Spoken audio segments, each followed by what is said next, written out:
and enable this session, I would say. Let me start by asking you a simple question. How many of you have heard of the Book of Lists? Book of Lists. Okay, the Book of Lists is this, a manual like that rates all the different aspects of the world in ranking, 1 to 10. And along the title called Fears, public speaking has been listed as the number 1 fear. Fear of death comes at number 4. I'm wondering how many people who are asked to speak would say, "You can shoot me, but I won't speak." But one minute, if the Book of Lists says that, I would think it's true. Because most people think death will come at some time. But public speaking might come more often, more quickly. So probably that's in their mind all the time.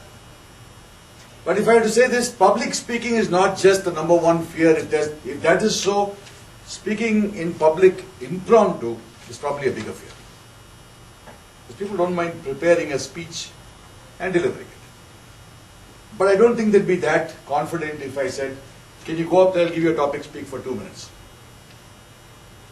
But this impromptu speaking is an art form. All of us already have all the tools we require to succeed. All. Enough and more, in fact. The only problem is when we get up to speak, the mind starts freezing. Like they say that we start speaking the moment we are born, and we stop speaking the moment we are asked to speak in public. So the mind gets into this freeze mode, and that's really where the problem is. Talking to friends, we have a lot of information, we can argue, we can challenge. So what's the difference?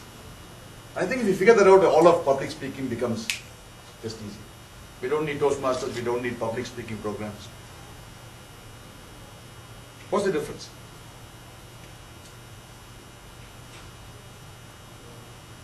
If the fear of public speaking is there, what's behind the fear of public speaking? Like they said, behind every successful man is a woman telling him he's wrong. So like that, what's behind public speaking? What's behind this fear of public speaking? Becoming, getting yeah, okay, so fear of failure, could I just term it like that? Fear of failure? We don't want to drop our prestige, our image, our positioning in other people's minds. Okay, so that could be one of it. So let's figure out how to keep the mind away from fear. Or let's keep fear away from the mind rather. How do we do that? Number 1, have faith in yourself. One of the biggest problems that I see people facing is they take so long to start, and now the mind works 7 times faster than we can speak. So already a plethora of ideas are being downloaded. Now we got too many ideas to choose from. Now we get stuck on, should I take the first option, second option, third option? You know what, you're going to freeze a little bit more. Biggest advice I could give all of you as an impromptu speech is start speaking fast. Pick up one word, one idea, one theme from the topic, even if you didn't understand the entire topic, and go with it. Back end, your mind should be processing the rest of the topic.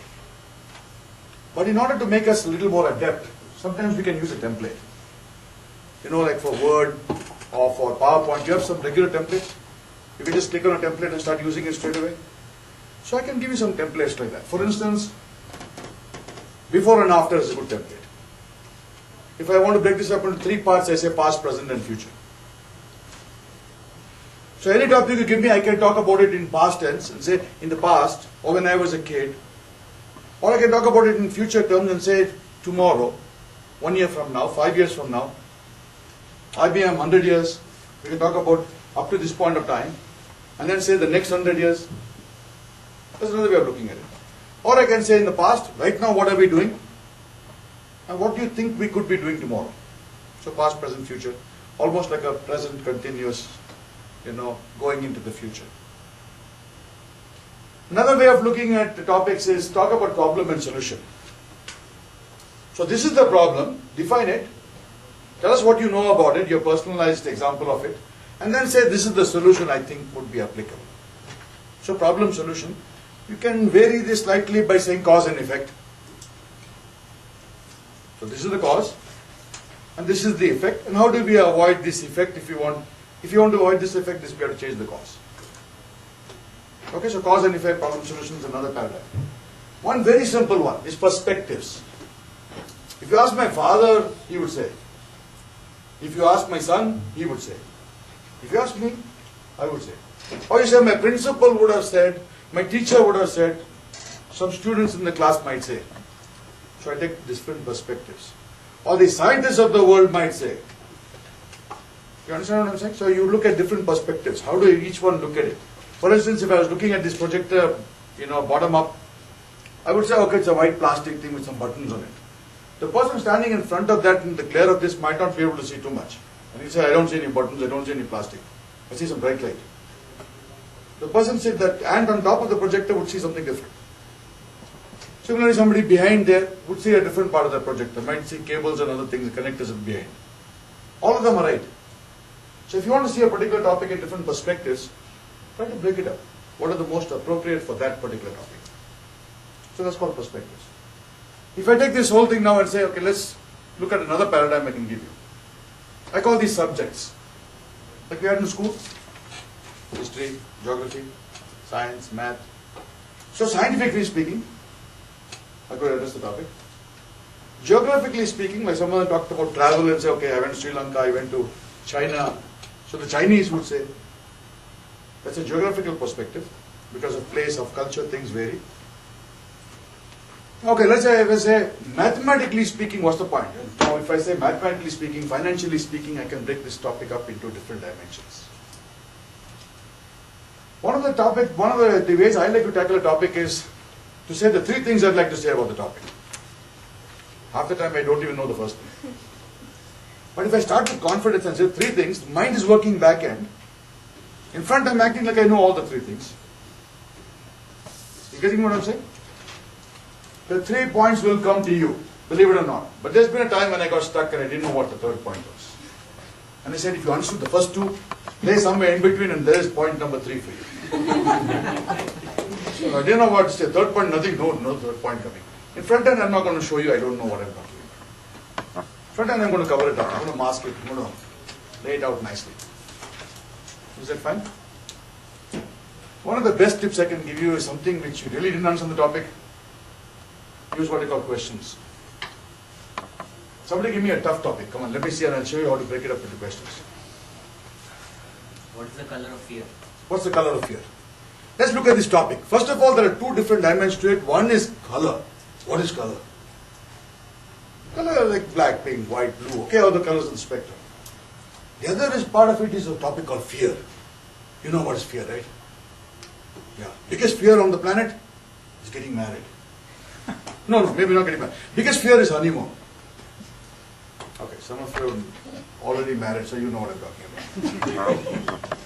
So I can break this topic up into two different dimensions. I still don't know what I'm talking about. I try to connect the two. So what's the color of fear and what's the color of courage? So if courage were white, I would say fear is black.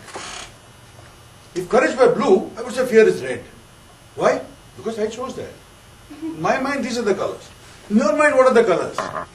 Let's figure that out. For you, the color of courage may be yellow, and the color of fear might be brown. Well, that's fine for you. But each of us has a color that we associate with a certain emotion. Most important thing is not what color I chose. It's what color you choose and how that color works for you. So if you want courage on a particular day and you've chosen yellow, wear yellow color clothes. If you're going for an interview, here, wear yellow. Of course, your interviewer might have the opposite color. And for him, yellow might be a little too outlandish. Then you had it. So I'll give you another good tip. Take white. It has all the colors encompassed. So whether your interviewer is nice or not so nice, good day or a bad day, his wife fought with him or his daughter kissed him on the cheek, whatever color, use white. White works for everyone. So something like that. I could take any topic and I could break it up into different parts. I could think it through as I'm talking to you. And then I could close it nicely with a summary conclusion. Okay, so these are some paradigms or templates. You can play with them. You can use two different templates. For instance, in the past, let me say my grandfather would say, my father would say. And I break up the past into two perspectives. In the present, I would say, my son would say. In the future, my son would say as a father, and his son would say as my grandson.